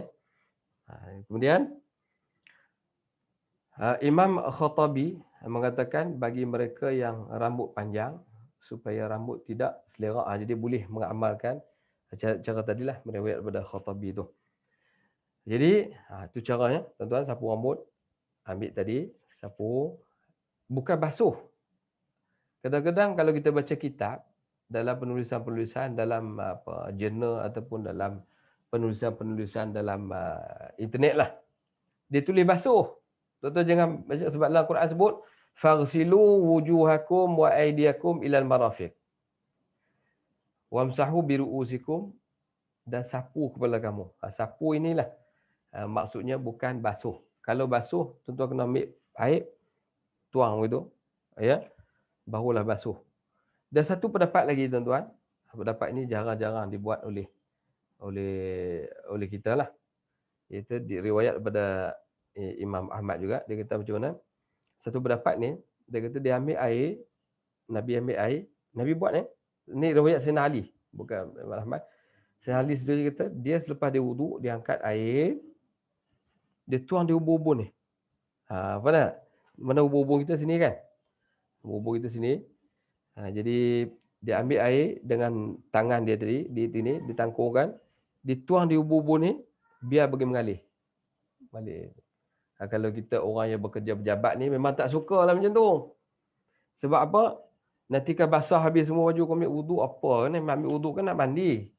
Ya, sebab bila tuang tu, sekali air tu akan masuk ke ubun dan mengalir ke depan ni. Itu pernah juga Nabi buat. Ya, kalau nak buat begitu pun tak apa. Pastikan ambil yang cara mudah lah kalau kita yang bekerja, terutamanya berpakaian. Jangan keluar-keluar wuduk tu dia macam mandi kan. Jadi kalau cara mengalir itu mungkin tak disetujui oleh orang-orang yang bekerja. Tapi bagi orang-orang yang tak bekerja, dia nak cuba buat cara tu pun boleh. Kemudian, barulah berpindah kepada basuh telinga. Ada pandangan ulama mengatakan bila kita sapu kepala, sapu tu, habis sekali dengan air yang sama tu terus ke telinga. Telinga ni, dia dalam ni dia cuci dulu. Cuci yang ni, dia pusing ke belakang, turun ke bawah dan barulah ke belakang. Dari belakang telinga ya. Maksudnya begini, dia masukkan telinga, dia cuci macam tu dan naik ke atas, dalam bahagian telinga barulah ujung telinga ni cuba dirapatkan, dia tolak ke atas. Serentak dua sekali. Sebab saya pernah ambil wuduk di depan orang Arab di Mekah. Ketika itulah waktu pergi buat haji. Jadi wuduk terbatas, nak ambil dah tempat dia orang minum air zam-zam tu. Ada riwayat mengatakan bahawasanya bila kita berwuduk dengan air dingin lebih baik sebenarnya. Ya, lebih baik kerana dia merawat banyak sakit. Itulah kajian-kajian sains lah. Merawat banyak sakit. Adapun kawasan sejuk seperti Mesir, amat-amat tak sesuai lah sebab kawasan dia sejuk. Tapi kalau kita ambil wuduk dengan air sejuk pun boleh, tak ada masalah. Cuma air panas masih ada perbahasan mengatakan makruh dan sebagainya, kecuali begitu juga sejuk. Kalau ada di kawasan sejuk mendatangkan darurat, menjadikan masalah. Jadi kita disapu telinga tu sekali, selepas sapu kepala dia tolak ke depan balik, kemudian terus ke telinga sekali, ada dua belah, semua masuk, tak jari di tengah ni, jari tunjuk kita tu, kemudian pusing naik ke atas, celah-celah telinga dibawa ke bawah. Kemudian yang jari ibu ni disepit ke belakang ni, tolak ke atas. Serentak. Sebab dalam hadis tu menunjukkan bahawa sapu kepala tu sekali. Ya, dalam Muwatta Imam Malik ada sebutlah. Maksudnya sekali semua. Dan disunatkan juga kita asingkan ya. Maaf Ustaz. Ustaz tengah cakap pasal lelaki, kalau perempuan, kalau kita ambil wuduk katakan di tempat lain, jadi kalau tidak dia macam kalau lepas tu kita akan pakai tudung. Jadi kalau terbasah sikit ke apa kan, nanti jadi tak selesa lah masuk. Jadi sikit saja ke atau macam itulah kita kata pandangan ulama ni sebenarnya rahmat, menjadi rahmat kan. Khilaful ummati rahmah itu sebenarnya yang Nabi suruh sapu itu yang Nabi buat. Begitu. Tiba-tiba Imam Syafi'i yang kita menolak, kadang-kadang sungguh kita bila baca hadis, inilah sunnah Nabi buat sapu begini. Jadi bagi wanita yang pakai tudung, yang dia bila pakai rambut basah, macam mana nak buat? Sebab itu ada Dan kalau mazhab tu yang sapu habis, sapulah. Imam Syafi'i, dia ambil had minima. Dia persoalkan isu tu, nak separuh ke, semua ke, ataupun seperempat. Ya, Imam Syafi'i tanya bab seperempat, maksud minima. Minima banyak mana? Sekurang-kurangnya dia kata 3 orang rambut. Tapi selama ni kita sapu tak pernah kita bilang 1, 2, 3. 3 orang rambut ya. Kita pun sapu kat situ 3 orang. Itu memang dia kedekut. Dia bakhil, dia tak nak apa. Sapu bagi banyak. Sekurang-kurangnya kita sekali lalu. Gitu. Bagaimana Nabi bila letak serban kat sini, Nabi pun sapu. Macam 1/4 lah, sikit. Dia lalu atas tu. Yang tengah ni tak kena pun ekor rambut kan. Dia lalu atas ni, terus sapu atas serban. Maknanya di situ had minima. Imam Syafi'i ambil juga. Hidayah hikmah dia kepada wanita-wanita yang pakai tudung pun jadi begitu. Maknanya dia boleh sapu yang sedikit kadarnya supaya tudung dia tak berkuat. Perempuan ni tudung ya. Jadi hikmahnya banyak. Sebab itu kita jangan taksub kepada satu pandangan sampai merosakkan kita punya kemuliaan dalam berwuduk tu kan. Sedangkan bila pandangan-pandangan banyak begini, maknanya yang sikit pun boleh, yang banyak pun baik. Yang afdalnya banyak bagi lelaki, bagi wanita kalau afdal pun sampai basah habis semua sampai basah habis semua tudung dia, berkuat sampai busuk rambut, jadi jadi buah-buah rambut kan, basah kan. Dia kata baiklah dia ambil yang sedikit. Maka itu khilaf yang baik mendatangkan rahmat kepada kita semua. Boleh ya? Boleh faham ya? Pukul berapa dah? Nak tengok jam. 11.59. 19 minit lagi. Kemudian barulah basuh kaki dan setelah sapu telinga. Telinga ni boleh sapu 3 kali ya. Asingkan dengan kepala pun boleh dan boleh disekalikan dengan kepala. Sapu kepala tadi, kemudian barulah kaki. Kaki ni kita suar kaki kita di bawah pilih air tu. Masa itulah Nabi kata sunat bagi orang-orang yang basuh kaki menggunakan anak jari ni. Anak jari ni diselatkan di celah-celah jari kaki. Dicuci begitu. Jangan hari ni saya perhati kat masjid mana pun tak ada orang buat dah. Sunnah ni tak diamalkan. Dia tak pipe tu, dia goyang-goyang selesai. Tuan-tuan, ada hadis yang memberi peringatan. Dia kata janganlah sampai tumit tu masuk ke neraka. Dalam hadis tu menunjukkan bahawa ramai orang yang basuh kakinya, tumit tak kena sampai ke buku lali. Jadi berhati-hati kepada kita semualah yang tiap-tiap hari kita ambil wuduk, pastikan kita basuh tu betul-betul sampai ke buku lalinya. Di mana buku lali ni kita tengok tu kakinya. Kalau buku lali ni, kalau tuan-tuan tengok di situ, daripada mula ni selat bukan dengan ibu jari. Itu mungkin dia basuh sekali lalu. Sebab tu kita kena buat praktikal ya. Mungkin saya buat minggu ni saya cuba buat praktikal video, memang praktikalnya. Minggu depan kita tayang. Tuan-tuan tengok sekali lalu ya imbasan. Dia tak lama. Wuduk ni tak lama sebenarnya. Dalam 3 minit selesai lah. Tapi bila ada penerangan sikit, dia jadilah sampai 10 minit. Ya. Jadi 5 minit selesai 3 minit. Dia sapu. Kita tengok bagaimana nak selat jari di celah-celah tu. Jangan menggunakan ibu jari sepertilah gambar ni. Mungkin ni sebab gambar nak tunjuk kita basuh kaki je. Jadi cara selatnya menggunakan anak jari di celah-celah kaki. Ya. Setelah basuh tu sampai ke buku lali, pastikan tumit-tumit kita tu dibasuh sekali. Kerana Nabi sebut dalam satu hadis, barang siapa yang tak jaga kaki tumit itu daripada ke neraka begitu. Maksudlah hadis lebih kurang begitulah. Maksudnya jaga tumit supaya tak masuk neraka. Jadi setelah basuh kaki, habislah. Ustaz, nanti Ustaz pun tengok jugalah kalau orang tu perutnya adalah macam ada perut dan juga berumur nak tunduk macam tu, kalau dia tu dia takut terjatuh.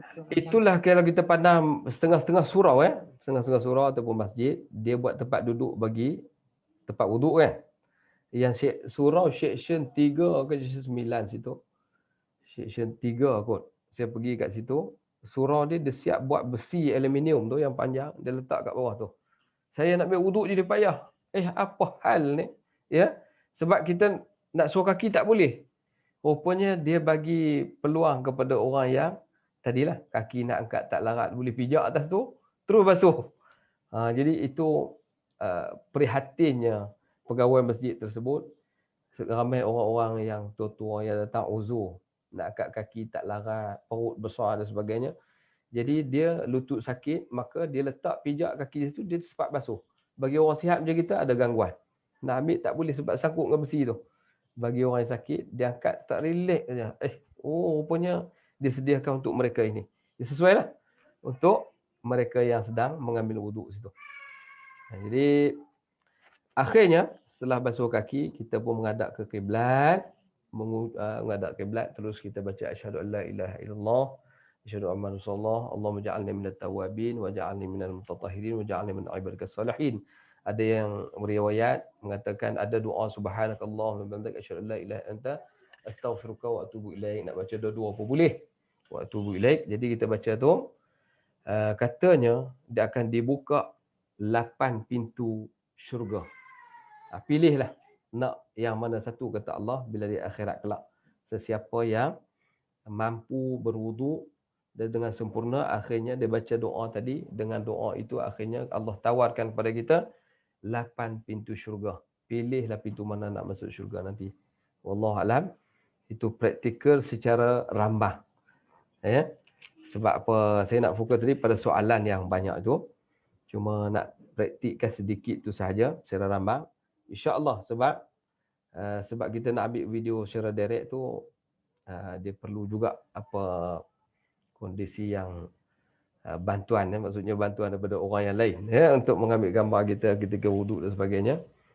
Cuma saya buat rambang tu tentu ada nampak kan, sebab dalam ni saya akan bagi apa semua slide ni untuk ditayangkan, tentu boleh baca lah. Kemudian daripada itu minggu depan insyaAllah saya cuba ambil video yang lengkap tu, kita masukkan sekali, tuan-tuan tengok sekali lalu, dan situ kalau mampu kita buat penerangan lah.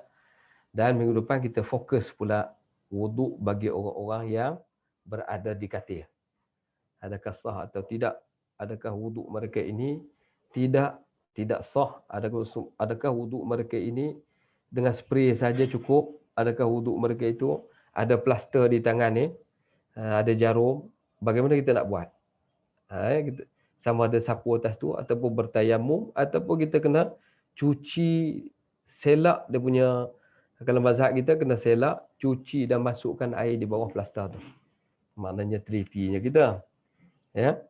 Dari sudut tu barulah kita nampak orang yang sakit, orang yang tak sakit berbeza, dan kemudahan diberikan pada mereka. Perlu diulang balik solat tu atau tidak selepas mereka sihat. Jadi masa patah tangan dibalut, sapu di atas sahaja. Boleh atau tidak dalam mazhab kita dan mazhab-mazhab yang lain. Kalau mazhab Maliki, Hambali dan sebagainya, boleh saja, tak payah ulang balik. Takut mazhab pandangan mazhab kita perlu qada balik kot, kerana dikira sapu tadi tidak sempurna dan tidak cukup. Wallahualam, kita tengok ilah dia kat mana. Kalau kita kata kenapa mazhab dia boleh, mazhab kita tak boleh, kita nak balik kepada perkataan apa yang membenarkan boleh atau tidak. Ilah tu penting sebagai hilah, bukan hilah, untuk kita meyakinkan hujah-hujah yang mengatakan boleh dan tidak, kita nak berpegang dengan dia. Wallahualam. Kalau ada soalan-soalan, saya kata boleh ajukan melalui inilah. Dan pada hari ini pun mungkin saya rasa yang minggu lepas ramai juga ikut. Minggu ni mungkin ada kesibukan dan mungkin terkejut bila pihak kerajaan cuba nak mengumumkan PKP yang lockdown punya kan. 1 hari bulan. Jadi mungkin buat persiapan awal lah untuk menyediakan makan minum di rumah. Dan ala kulli hal mungkin mereka juga menyertai dalam suasana yang lain, ataupun melalui Facebook ataupun melalui yang kita record ni, mereka akan follow di belakang. Wallahualam. Ada lagi apa sebelum saya menutup? Ada soalan-soalan yang telah diberikan. Nanti kita cubalah buat tayamum pun kita cuba ke depan. Sebab sikit masa, ya, lebih-lebih lagi bila kita bertemu di dalam online begini, tak mampu kita buat secara sempurna. Sebab kalau di berdepan kita boleh bawa besen, bawa baldi, bawa apa, ambil. Kalau depan kolam tu nak terjun ke, nak berenang ke, nak ambil wuduk senang. Kita pergi kat kolam Ilis tu besar. Terjunlah tu, ni cara nak ambil wuduk ketika mandi. Tapi kalau kat sini, kita kata sebanyaknya dalam bentuk practical teori yang separa kebenaran lah. Maksudnya tak boleh, kita boleh nampak lah tapi tak jelas. Sebab kalau laptop, saya pakai laptop kan, bila kita tepi sikit dah nampak lah di depan. Bila kita celup air pun jadi susah juga. Benda ni okeylah, sebenarnya memudahkan kita belajar, tapi praktikalnya memudahkan kita faham selagi mana kita cuba ambil faham. Wallahualam lah. Jadi tuan-tuan, saya serahkan balik kepada inilah pengurusi majlis pada hari ini. Wallahualam. Segala baik pada Allah Ta'ala, kurang tu kelemahan diri saya. Jadi soalan boleh dikumpulkan kemudian. Ya, dan insya-Allah saya cuba jawab dan saya cuba kongsikan dengan tuan-tuan segala yang baik tu. Silakan. Jadi sebelum kita berhenti tu, kita nak baca doa sikit. Boleh ya? أعوذ بالله من الشيطان الرجيم بسم الله الرحمن الرحيم الحمد لله رب العالمين والصلاة والسلام على أشرف الأنبياء والمرسلين وعلى آله وصحبه أجمعين اللهم صل على سيدنا محمد وعلى آله وصحبه أجمعين اللهم ya Allah ya Tuhan kami, ampunkanlah dosa kami, kedua ibu bapa kami, guru-guru kami, muslimin muslimat, mana yang masih hidup dan juga yang telah meninggalkan kami ya Allah. Allahumma ya Allah berkatilah pertemuan kami di hari ini ya Allah.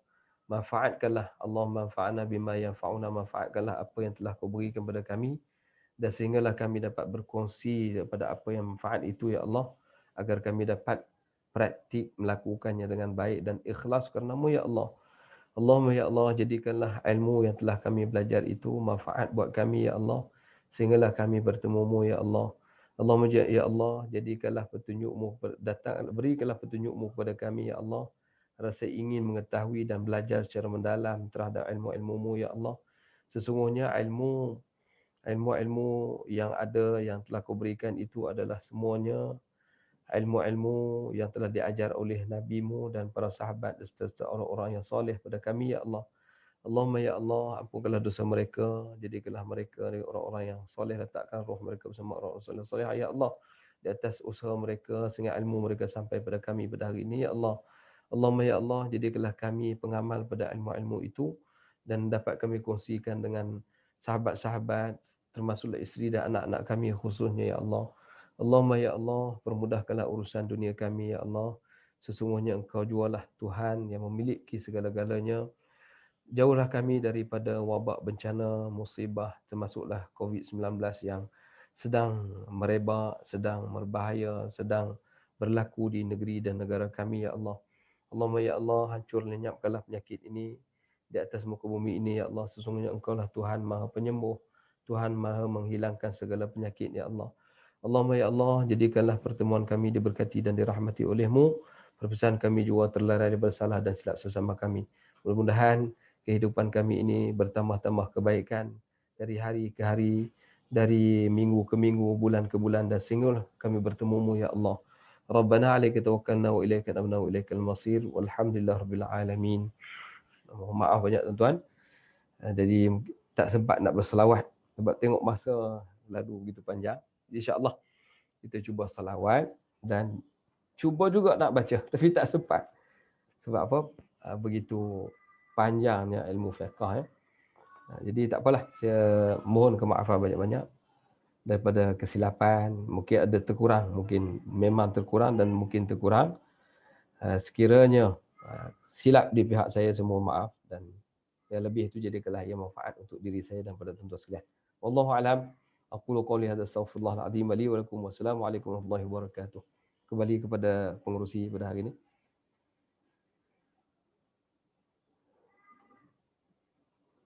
Puan Linda, boleh? Datin dah kan?